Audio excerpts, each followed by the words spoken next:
이 자리에 나오신 부교회 성도님도 환영합니다. 우리가 이 시간 찬양하며 나갈 텐데 우리의 걱정과 근심 모든 것들을 주님 앞에 올려드리면서 우리가 주님께 우리의 마음을 맡겨드리면서 찬양하며 나가기를 원합니다.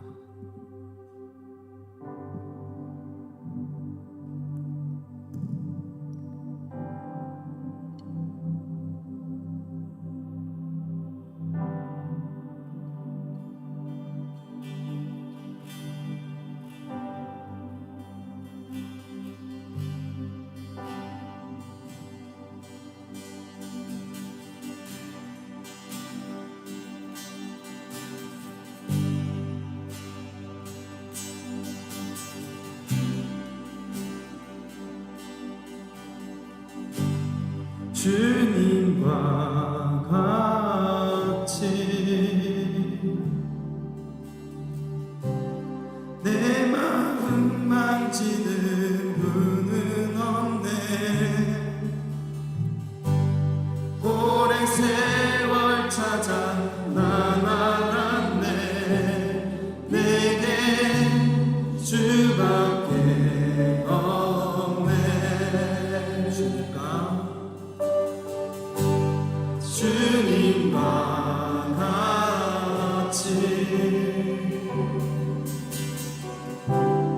내 마음 만지는 분은 없네. 오랜 세월 찾아 난 알았네. 내게 주밖에 없네. 주님과 같이 내 마음 만지는 분은 없네. 오랜 세월 찾아 난 알았네. 내게 주밖에 없네.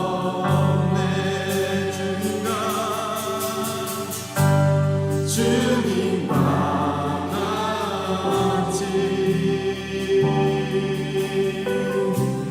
내 마음 만지는 분은 없네. 오랜 세월 찾아 난 알았네. 내게 주밖에 없네. 주자비 강같이 흐르고 강같이 흐르고 주 손길 치료하네.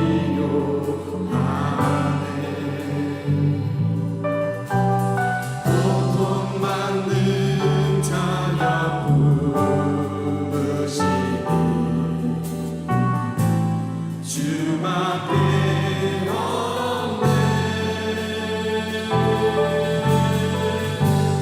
주님과 같이 내 마음 만지는 분은 없네. 오랜 세월 찾아 난 알았네. 내게 주밖에 없네. 주님과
사랑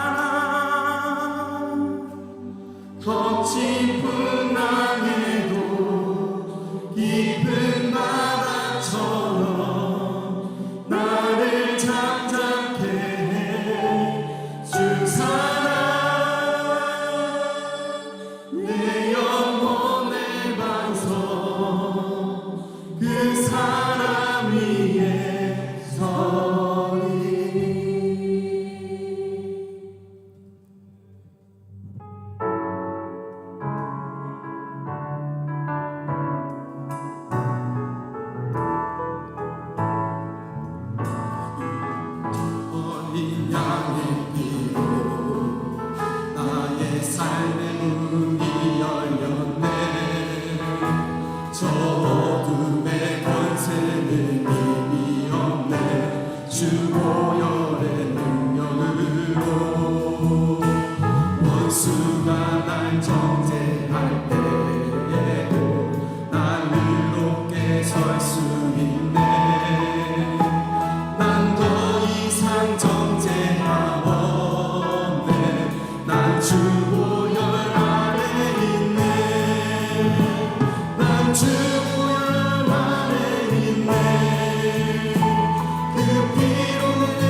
안에 있네.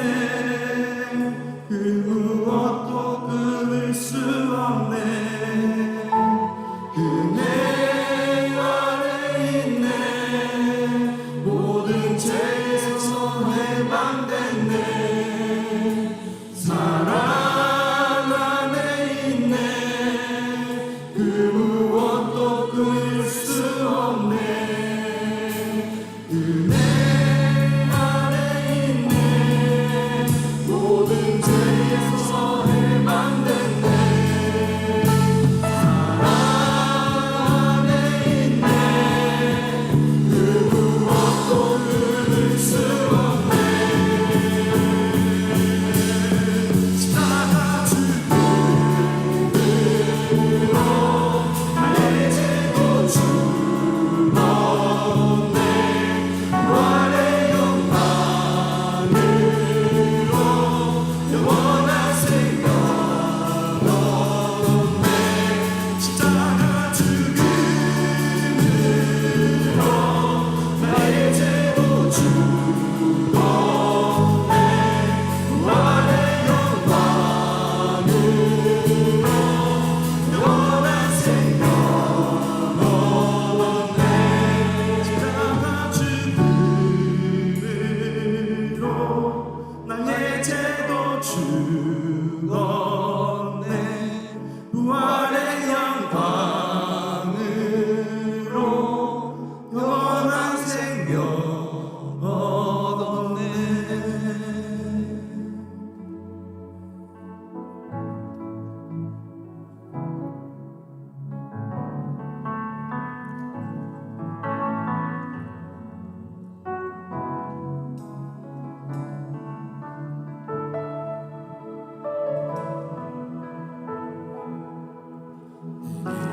유익하던 것을 다 배로 여기네. 구주를 위하여 모두 얻어버린 모든 것을 잃어버려도 나같이 하는 예수를 안지시 가장 고상함이라.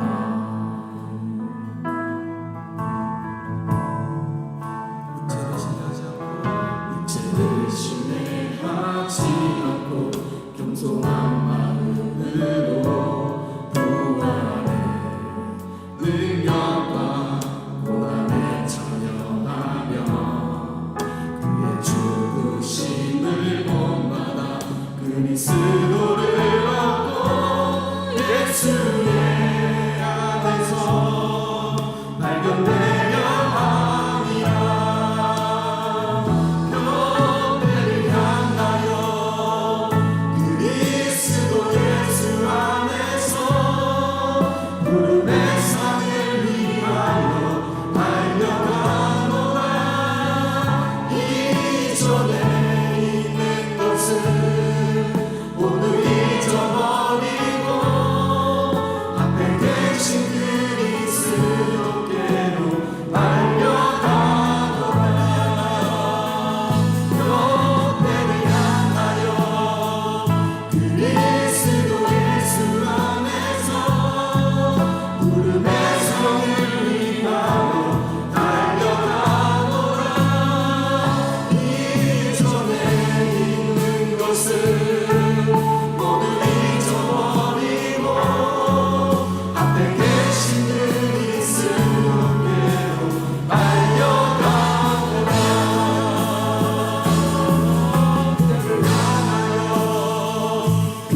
더 깊은 일 가운데로 나가길 원합니다.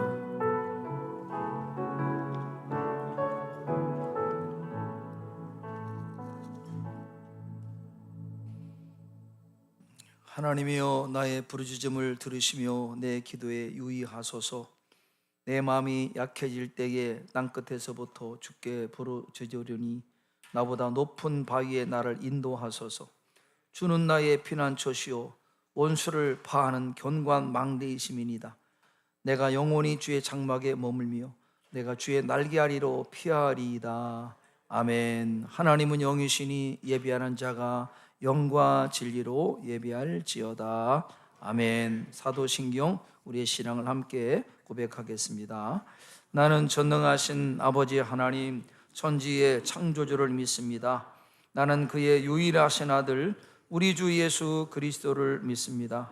그는 성령으로 잉태되어 동정녀 마리아에게서 나시고 본디오 빌라도에게 고난을 받아 십자가에 못 박혀 죽으시고 장사된 지 사흘 만에 죽은 자 가운데서 다시 살아나셨으며 하늘에 오르시어 전능하신 아버지 하나님 우편에 앉아 계시다가 거기로부터 살아있는 자와 죽은 자를 심판하러 오십니다. 나는 성령을 믿으며 거룩한 공교회와 성도의 교제와 죄를 용서받는 것과 몸의 부활과 영생을 믿습니다. 아멘. 찬송가 620장 찬양하겠습니다.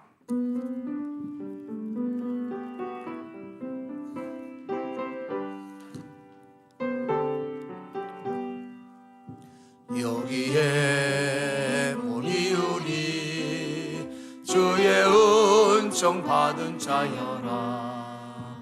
주께서 이 자리에 함께 계심을 아노라. 언제나 주님만을 찬양하며 따라가리니 시험을 당할 때도 함께 계심을 믿노라.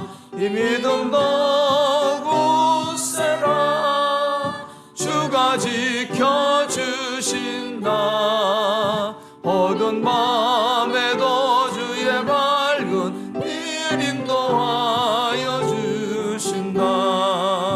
주님이 뜻하신 일 헤아리기 어렵더라도 언제나 주 뜻 안에 내가 있음을 아노라. 사랑과 말씀들이 나를 더욱 새롭게 하니 때로는 넘어져도 최후 승리를 믿노라. 이 믿음 더욱 세라. 주가 지켜주신다. 어두운 밤에도 주의 밝은 빛 인도하여 주신다. 여기에 모인 우리 사랑받는 주의 자녀라. 주께서 뜻하신 바 우리 통해 펼치신다.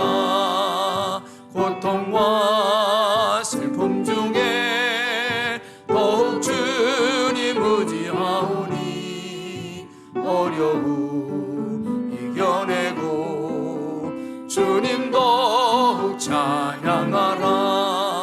이 믿음 더욱 굳세라. 주가 지켜주신다. 어두운 밤에도 주의 밝은 빛 인도하여 주신다. 아멘. 이 시간에 기도할 때 우리를 대표해서 오성훈 단원님께서 기도해 주시겠습니다.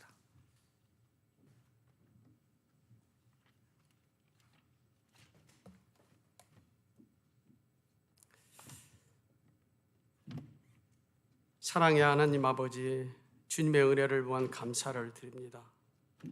죄와 허물로 인하여 영원히 죽을 수밖에 없는 저희들을 위하여 독생자 예수 그리스도를 우리에게 보내주시어 십자가에 못 박혀 돌아가시고 우리를 위하여 구원해 주신 참 좋으신 하나님 아버지, 이 시간 찬양과 경배와 감사 존귀를 드리오니 영광을 받아 주시옵소서. 지난 일주일 동안 주님 품 안에 고이 품어주시고 복되고 거룩한 주의 날 주님 전으로 부르셔서 예배드리게 하시니 감사를 드립니다. 사랑의 하나님, 지난 한 주간도 주님의 뜻대로 주님의 말씀대로 살기를 원했지만 말로 몸으로 지은 죄를 가지고 주님 전에 나왔습니다. 이 시간 우리들의 잘못을 십자가의 보혈로 머리부터 발끝까지 깨끗하게 씻어 주시옵소서. 감사합니다. 주님, 은혜에 눈먼 자에게 다시 보게 하시고 포로된 자에게 자유를 허락하시고 가난한 자에게 기쁜 소식을 전하게 하시려고 우리들에게 성령으로 임하시며 기름 부어 주심을 진심으로 감사드립니다. 사랑의 하나님 아버지, 새롭게 시작된 2024년 우리 모든 성도들 가정 위에 하나님의 말씀을 따라 믿음의 눈으로 바라보며 깨끗하게 준비된 자로 좋은 마음으로 감사와 기쁨으로 겸손하며 서로 사랑하게 하시고 하나님의 말씀을 옥토밭에 받아서 100배의 열매를 맺어줄 수 있도록 역사하여 주시옵소서. 금년 한 해에는 좋은 습관과 경건한 예배로 매일 성경을 읽고 매일 기도하며 순종하여서 하나님의 임재를 느끼며 살아가는 행복한 가정들이 다 되게 하여 주시옵소서. 세우신 각 기관과 전도의 모든 성도들에게 함께 하셔서 믿음으로 능력 있게 사명 잘 감당할 수 있도록 성령으로 하나 되게 하시고 겸손함으로 자원함으로 감사함으로 섬기며 봉사하게 하여 주시옵소서. 이 시간 말씀을 선포하시는 사자 목사님에게 성령으로 기름 부어 주셔서 말씀을 받는 우리 심령의 옥토밭에 심겨지게 하시고 아름다운 생명의 열매를 맺는 능력의 말씀으로 인도하여 주실 줄 믿고 감사함을 드립니다. 찬양대와 성가대 찬양을 흠양하시고 홀로 영광 받아 주시옵소서. 우리의 몸과 마음과 심령이 하나님의 크신 사랑과 은혜로 회복되며 하나님께 영광을 올려드리는 귀하고 복된 축제의 예배가 될 줄 믿사오며 우리를 위해 십자가에 죽으시고 부활하사 새 생명을 주신 예수 그리스도의 이름을 받들어 간절히 기도하옵나이다. 아멘.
귀한 은혜로운 찬양 감사합니다. 오늘 우리가 함께 받을 하나님의 말씀은 신약 성경 로마서에서 보겠습니다. 로마서 1장 1절에서 7절 말씀을 우리 한 절씩 교독하겠습니다. 예수 그리스도의 종 바울은 사도로 부르심을 받아 하나님의 복음을 위하여 택정함을 입었으니 이 복음은 하나님이 선지자들을 통하여 그의 아들에 관하여 성경에 미리 약속하신 것이라. 그 아들에 관하여 말하면 육신으로는 다윗의 혈통에서 나셨고 성결의 영으로는 죽은 자들 가운데서 부활하사 능력으로 하나님의 아들로 선포되셨으니 곧 우리 주 예수 그리스도시니라. 그로 말미암아 우리가 은혜와 사도의 직분을 받아 그의 이름을 위하여 모든 이방인 중에서 믿어 순종하게 하나니 너희도 그들 중에서 예수 그리스도의 것으로 부르심을 받은 자니라. 함께 봉독하겠습니다. 로마에서 하나님의 사랑하심을 받고 성도로 부르심을 받은 모든 자에게 하나님 우리 아버지와 주 예수 그리스도로부터 은혜와 평강이 있기를 원하노라. 아멘. 한번 좌우로 인사하겠습니다. 샬롬 샬롬. 샬롬이라고 하는 의미는 평강, 평안, 하나님과 화목하시고 이웃과 화목하시고 또 우리 마음에 평안이 임하고 하는 범사에 주님의 평강이 임하기를 바란다. 그런 기원, 축원이 샬롬입니다. 샬롬. 가까운 사람에게는 한 번 하고 더 친한 사람은 두 번 한다 그래요. 어떤 사람은 한 번 하시는데 한 5년 전에 이 로마서 말씀을 주일 강단에 전한 적이 있습니다. 기도하면서 2024년도 새해를 맞이해서 내 마음에 또 하나님이 주시는 어떤 마음은 로마서 말씀을 다시 한번 했으면 좋겠다 하는 마음을 주셔서 오늘부터 로마서 말씀을 다시 한번 전하려고 합니다. 로마서의 전체 주제는 예수 그리스도입니다. 예수 그리스도. 복음. 저는 이제 개인적으로 이제 목회적인 차원에서 교회 어떤 중요한 것을 결정할 때는 디모데 전서를 읽었어요. 디모데 전서는 사도 바울이 젊은 목회자 디모데에게 주신 교회 전반에 걸친 어떤 목회 원리를 기록한 것이 디모데 전서. 제가 어떤 결정할 때는 디모데 전서를 읽습니다. 그리고 영적으로 뭔가 내 마음이 메마르고 어떤 열정이 식어지고 매너리즘에 빠질 때는 로마서를 읽어요. 로마서는 예수 그리스도에 대한 복음의 핵심이기 때문에 로마서를 읽게 되면 뭔가 마음에 다시 회복되는 그런 은혜가 있어요. 그래서 이번에 로마서를 다시 한번 전하려고 합니다.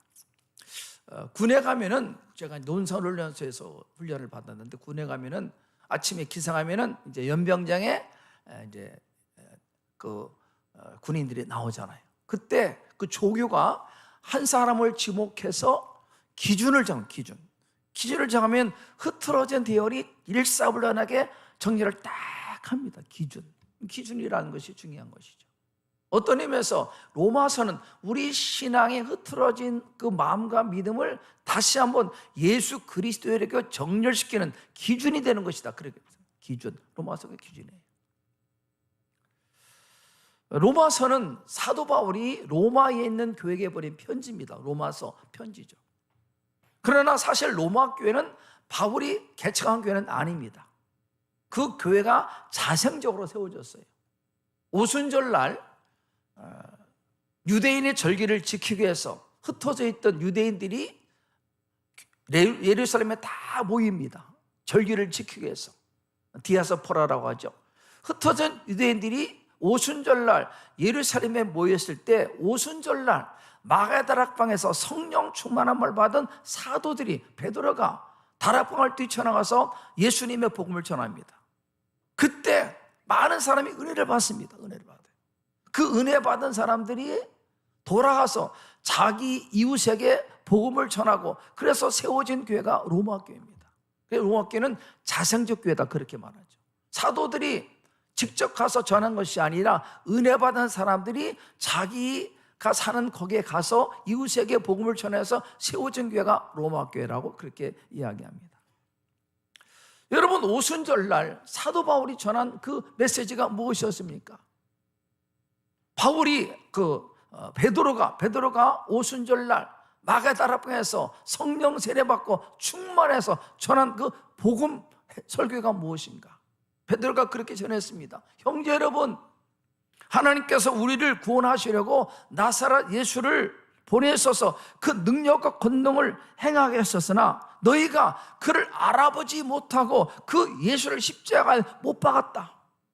그러나 하나님께서 그를 죽은 자 가운데서 다시 살리셨으니 너희가 죽인 그 예수가 하나님 보내신 하나님의 아들 그리스도 예수시다. 그렇게 베드로가 전했습니다. 그러자 듣던 사람들이 우리가 어떻게 하면 좋은가?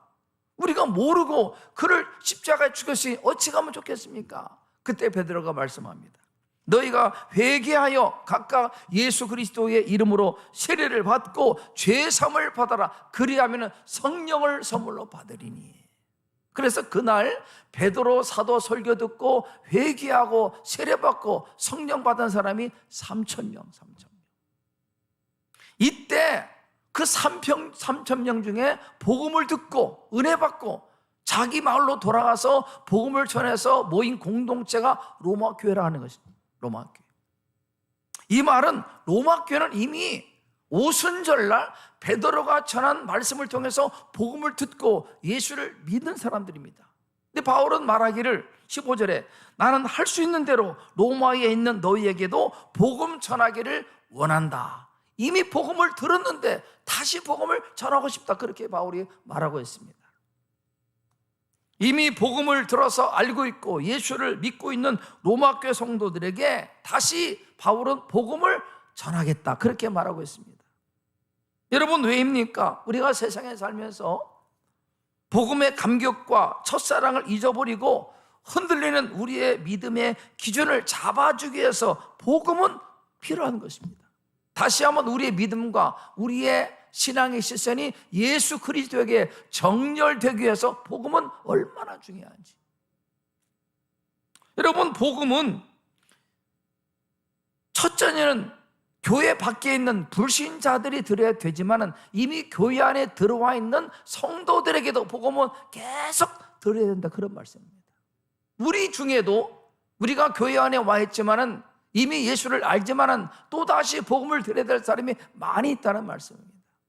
이 복음을 통해서 다시 한번 우리의 신앙을 점검하고 흐트러진 마음이 다시 예수를 올바로 바라보는 그런 기회가 될 수 있기를 축복합니다. 몇 년 전에 서울에서 한 목사님이 오셔서 이제 세미나를 하셨는데 우리 총회장을 지내신 지영원 목사님이 그렇게 말씀하셨습니다. 신앙생활하면서 교회 생활하면서 교회 생활에 익숙해지는 것과 예수를 닮아가는 것은 전혀 다른 일이다. 그렇게 얘기했습니다. 무슨 말인가 하면은 한 사람이 교회에 나와서 신앙생활을 합니다. 처음에는 모든 것이 낯설어요.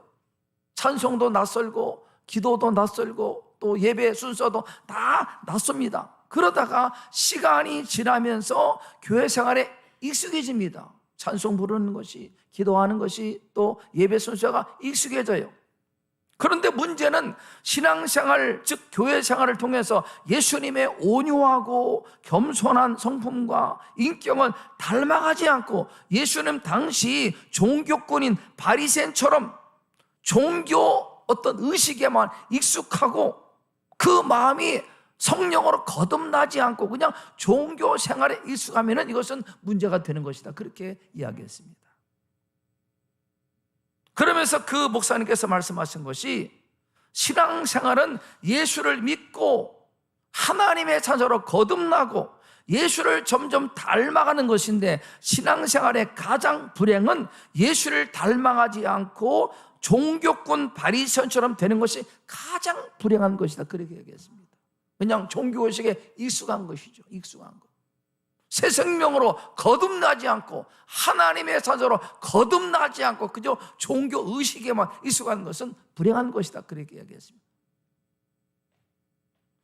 여러분, 예수님 당시 바리새인들은 어떤 사람들이었습니까? 이 사람들은요, 종교식에 대단히 열심히 하루에 3번 기도하고 일주일에 2번 금식하고 얼마나 종교생활에 열심히 했는지. 그런데 그 안에 생명이 없어요. 생명이. 자기 의, 종교 생활이 자기 의가 돼서 그 의를 가지고 다른 사람을 판단하고 비판합니다. 다른 사람을 사랑하고 용서하고 이해하고 남을 배려한 것은 얼마나 인색한지. 그래서 예수께서 가장 싫어했던 사람들이 그 당시 바리새인들. 생명이 없습니다. 사실 그렇기 때문에 바리새인처럼 된다는 것은 신앙생활 중에 가장 불행한 것입니다.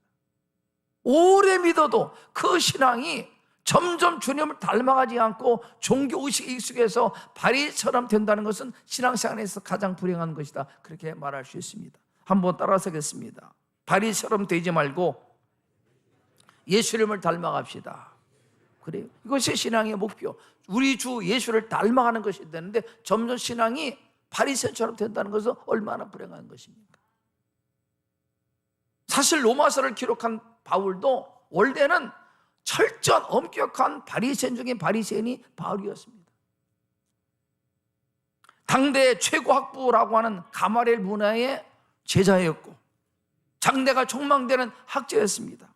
기고만장. 그래서 자기 잣대, 자기 의로 다른 사람을 판단하고 비판했던 사람이 이 바울이었습니다. 그랬던 바울이 완전히 새로운 사람으로 거듭나죠. 이런 자기 의로 충만한 바울이 이런 자존심 때문에 예수 믿는 사람들을 잡아서 옥에 가두려고 예루살렘에서 다메섹으로 가다가 부활의 주님을, 빛으로 오실 주님을 극적으로 만납니다. 그리고는 그 바울이 주님 앞에 무릎 꿇고 완전히 새로운 사람이 변화됩니다. 복음을 통해서 새로운 사람이 변화돼요. 그러면서 이제는 자기를 내려놓고 철저하게 십자가를 의지합니다. 영혼을 사랑하는 사람이 되고 복음을 전하는 사도가 되었습니다. 이것을 성경은 중생, 거듭남, 본어겐, 새롭게 태어났다, 그렇게 말합니다.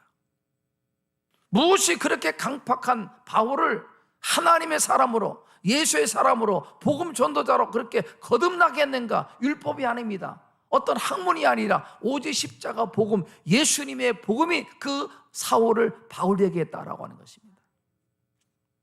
아마 여러분 중에서도 예수를 믿은 지 오래된 분이 많을 겁니다. 수십 년 된 분이 있을 겁니다. 제가 목회 경험상 보니까 두 부류의 사람이 있는 것 같아요. 점점 예수를 믿는 신앙생활이 오래되면서 점점 우리의 주 되시는 예수 이름을 닮아가는 분이 계십니다. 성격이 온유해지고 부드러워지고 이해하고 다른 사람을 용서하고, 그래서 사랑이 많은 인품으로 변화되는 사람이 있는가 하면은 어찌된 것인지 예수 믿은 지 오래되면 될수록 이상하게 마음이 굳어져요.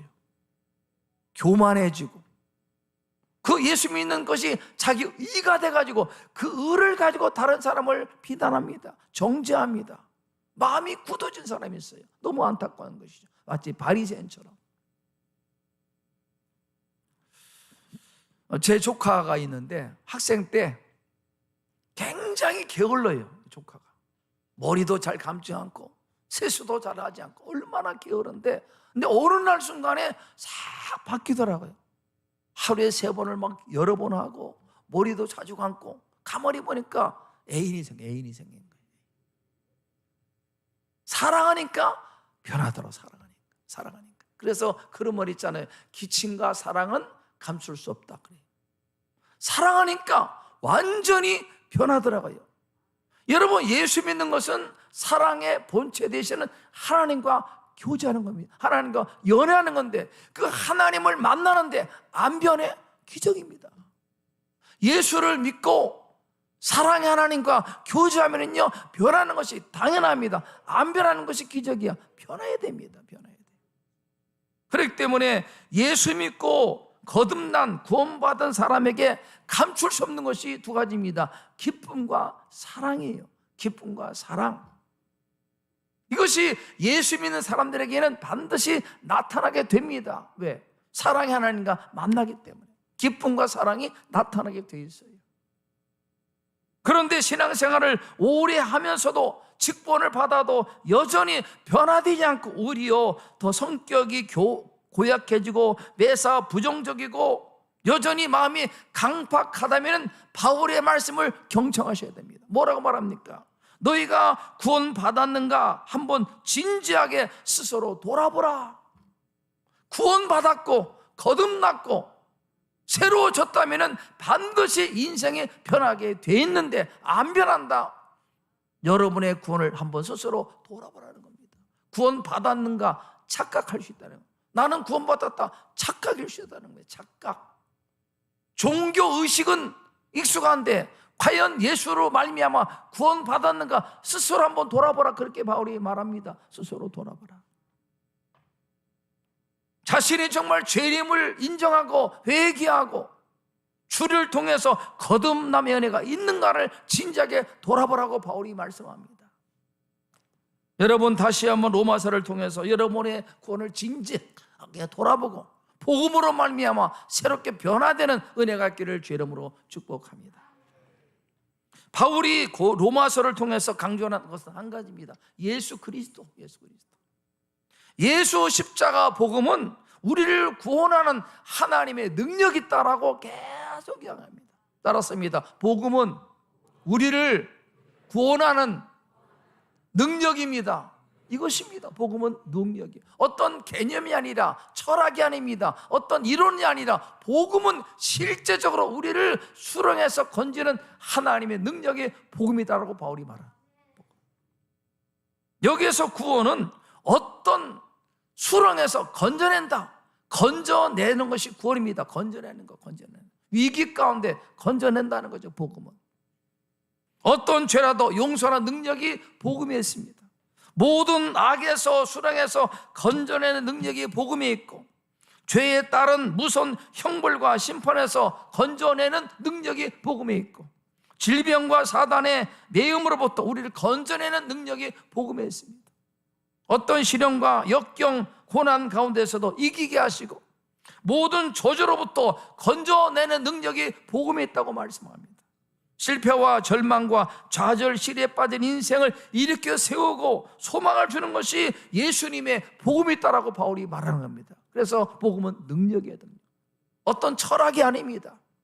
어떤 이론이 아닙니다. 복음은 우리를 수렁에서 건져내는 능력이다. 그렇게 바울이 말하고 있습니다.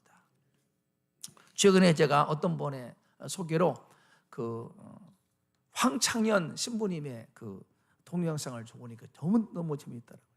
여러분 아십니까? 황창현 신부님. 내가 여러 번 들었는데 너무 재미있어요. 가만히 들으면서 제가 느낌이 그 분의 이야기를 듣고 어떤 구원, 생명은 얻지 못할까. 재밌어요. 너무 좋은데 뭐랄까 이게 회복이 되는데 그분의 메시지 가운데 구원의 복음이 없어요. 구원의 복음이.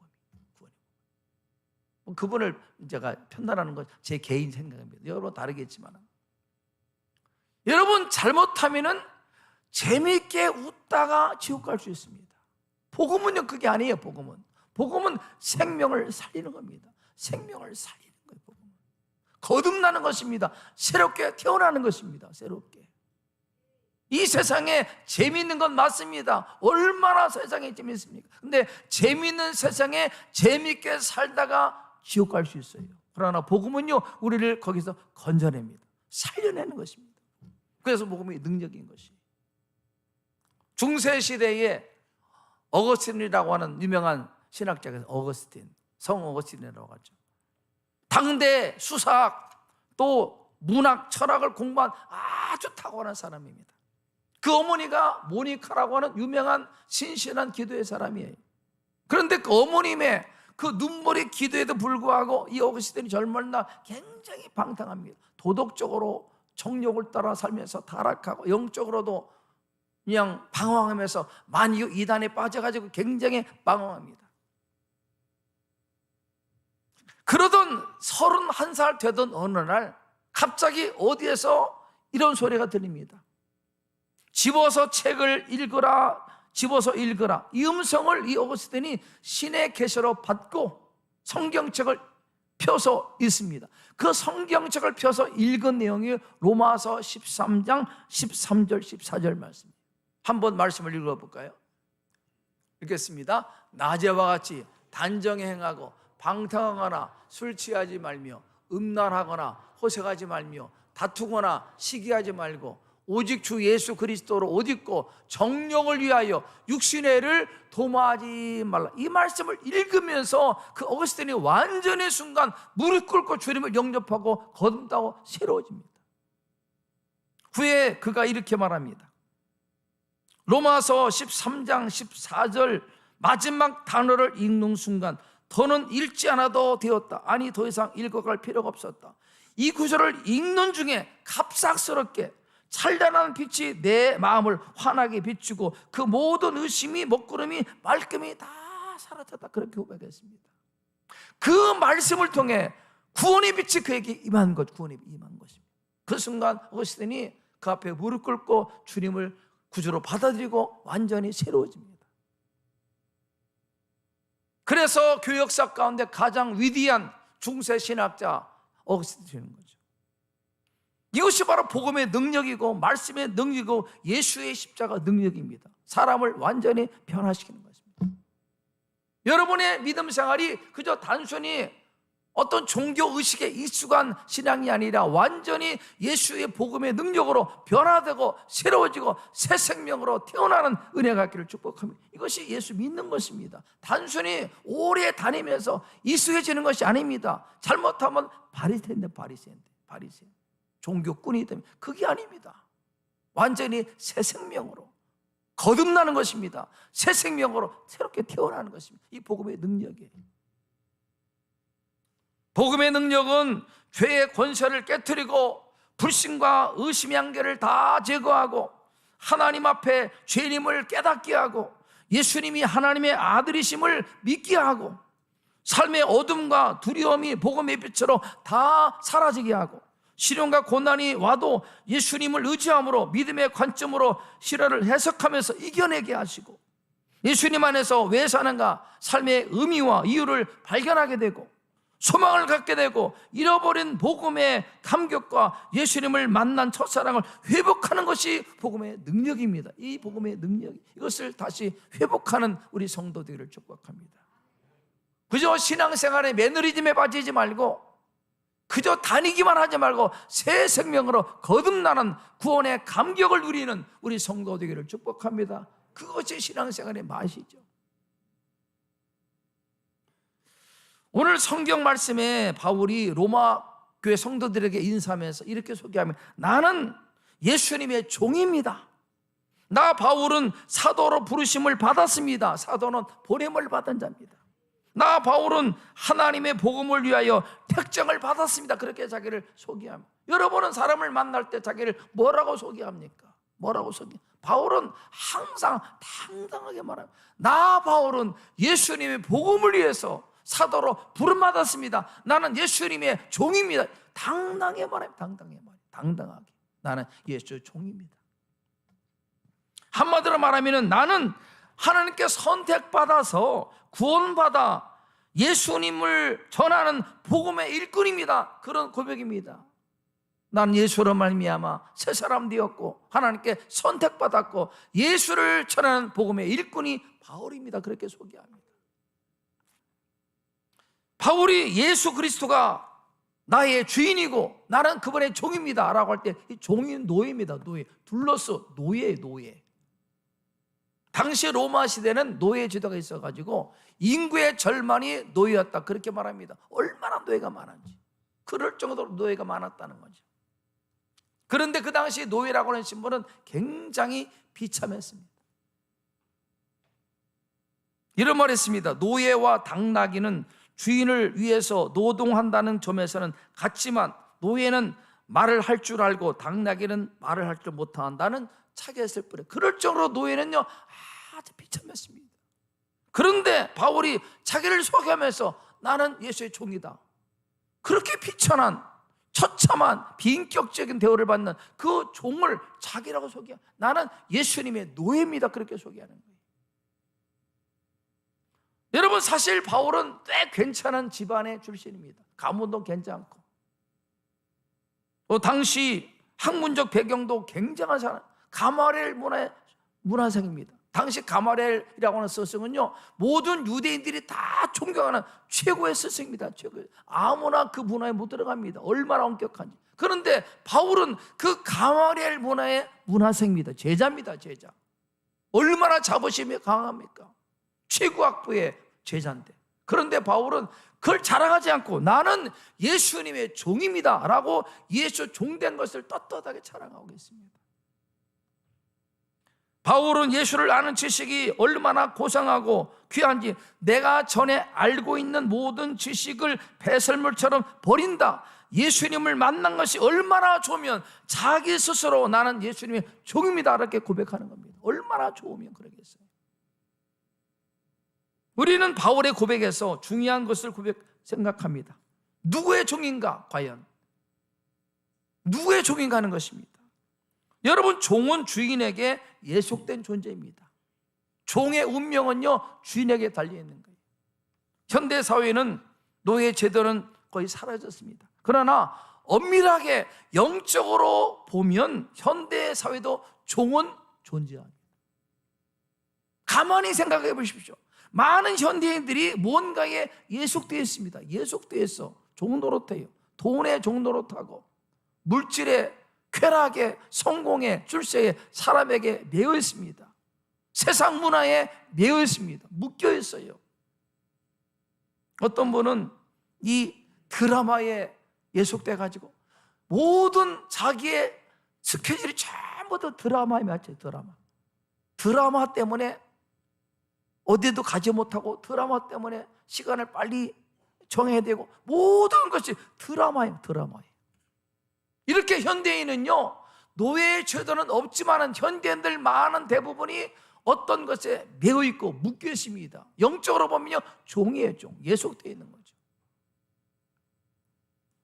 여러분, 중요한 것은 종의 인생, 종의 운명은 주인이 누구냐에 달려있는 것입니다.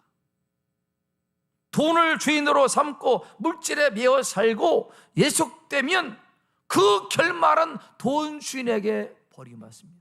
결말은 비참한 거예요. 성공도 쾌락도 마찬가지. 어떤 사람은 자식이 주인이야. 자식에게 완전히 매여 있어요. 자식. 모든 것이 인생 전부가 완전히 자식이야. 자녀. 여러분, 그러나 내가 그렇게 예속되어 있는 주인을 삼고 있는 그 물질과 쾌락과 세상 문화와 그 자녀는요 결국은 내 인생을 책임져 줍니다.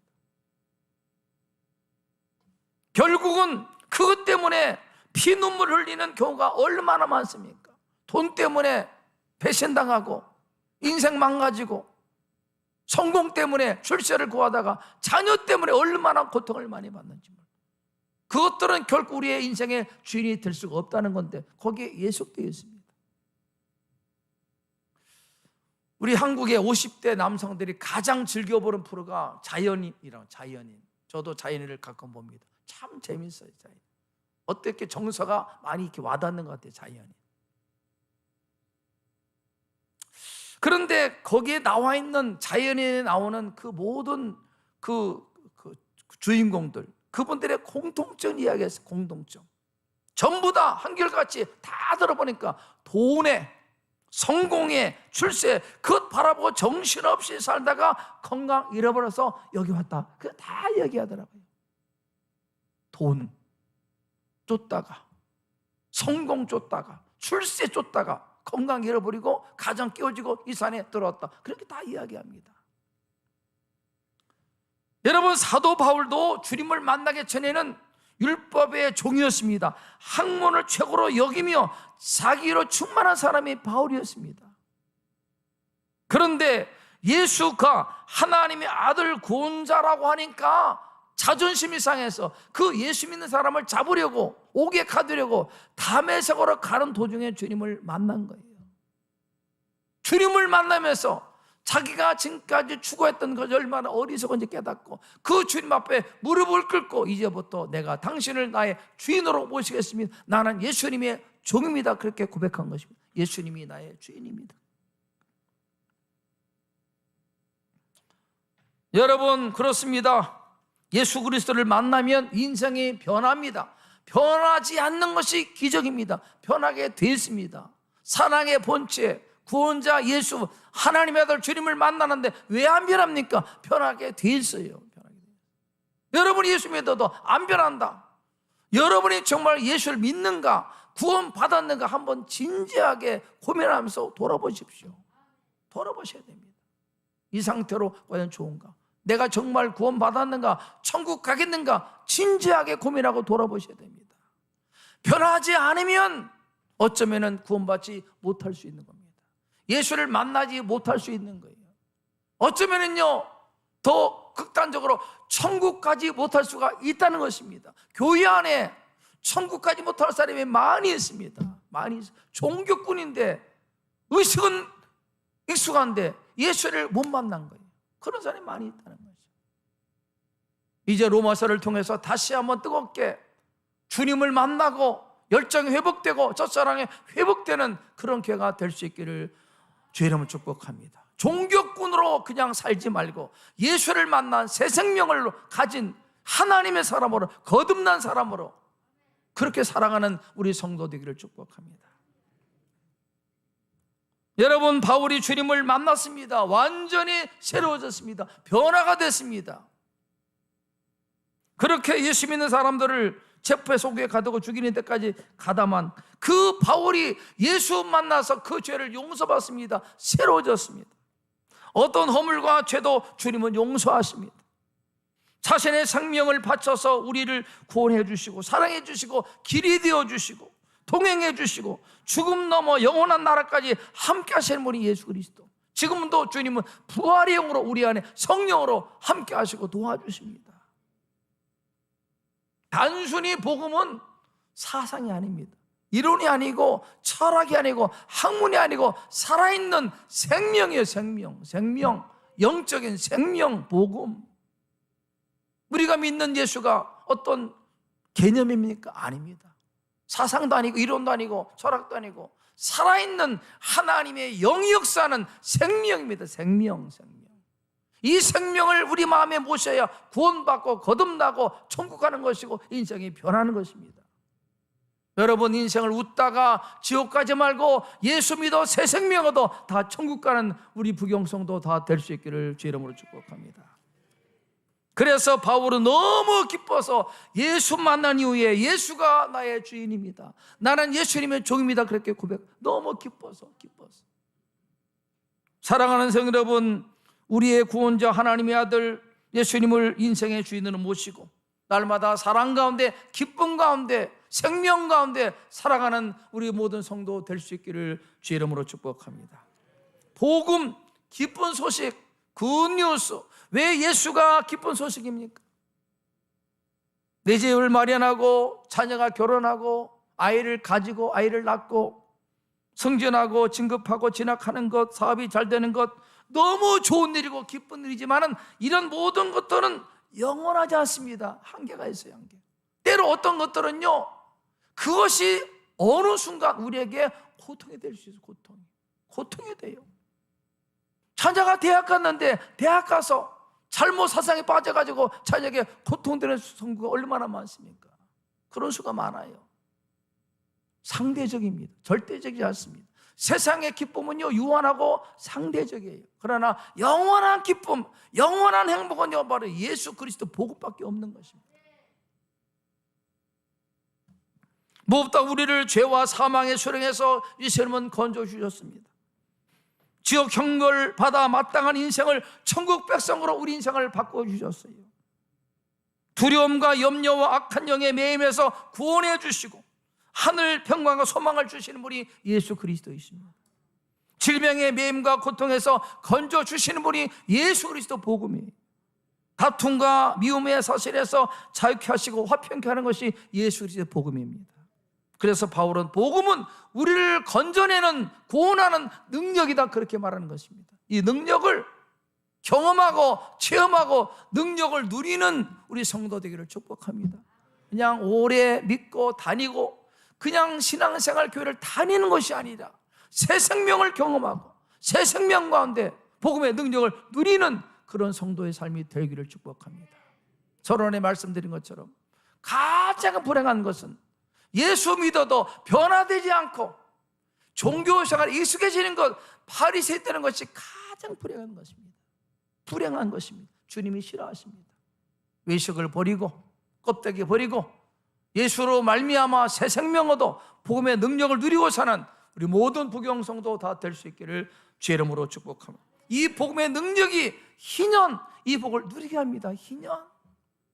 죄에서 자유함을 갖게 하고 부욕해 되고 모두 너각과 매임에서 자유케 하는 것이 복음의 능력이에요. 복음의 능력으로 2024년도 여러분 모두에게 희년의 복이 임하기를 주의 이름으로 축복합니다. 기도드리겠습니다. 하나님 아버지, 예수 믿은 지가 오래되었는데도 여전히 변화되지 않고 혹시 우리가 바리새인처럼 종교꾼이 되지 않았나 냉철하게 자기를 돌아보게 도와주시옵소서. 예수를 만나 새 생명으로 거듭나 복음의 능력을 누리고 사는 우리가 되기를 원합니다. 어떻게 복음의 능력을 누릴 수 있습니까? 나는 하나님 앞에 용서받아야 될, 구원받아야 될 죄인입니다. 나를 십자가 사랑으로 용서해 주시고 나를 하나님의 자녀로 받아주시고 예수님이 십자가 사랑을 의지합니다. 그렇게 믿음으로 고백할 때 복음이 내 안에 임하고 나를 거듭나게 하고 하나님의 자녀로 새롭게 태어나게 하는 것입니다. 오래 믿은 것 귀한 것이지만은 중요한 것은 정말 예수 생명을 만났는가 하는 것이 중요한 것입니다. 이제는 바리새인처럼 종교꾼의 삶을 청산하고 예수를 만나 복음의 능력 누리는 새 생명으로 살아가는 이 삶을 경험하는 우리 모든 성도 될 수 있도록 은혜를 베풀어 주시옵소서. 그래서 바울처럼 예수 그리스도가 내 인생의 주인입니다, 나는 그분의 일꾼 종입니다, 이것을 기쁨으로 고백할 수 있는 우리 모든 성도 될 수 있도록 도와주시옵소서. 세상에 어떤 것도 우리 인생의 진짜 주인이 될 수 없습니다. 돈을 주인 삼으면 돈 때문에 인생이 비참해집니다. 성공을 주인으로 삼으면 그 성공이 우리를 결국은 배신합니다. 세상 문화도 쾌락도 우리의 주인이 될 수 없습니다. 오직 예수 그리스도, 영원한 생명 구원자 예수 그리스도를 주인 삼아 그분을 섬기는 우리의 삶 될 때 하나님께서 우리 안에 놀라운 은혜를, 기쁨을, 감사를, 소망을 주실 줄로 믿습니다. 이 복을 누리고 사는 우리 모든 성도 될 수 있도록 주님 도와주시옵소서. 그렇게 하실 주님을 찬양하며 예수님의 이름으로 기도드리옵나이다. 아멘. 찬송가 268장 함께 부르겠습니다.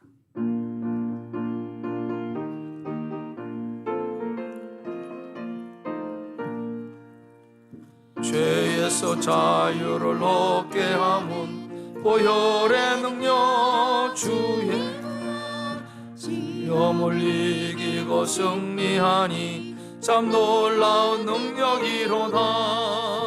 주의 보혈 능력이 또다. 주의 피 믿어. 주의 보혈 그 어린 양이 매우 귀중한 피로다.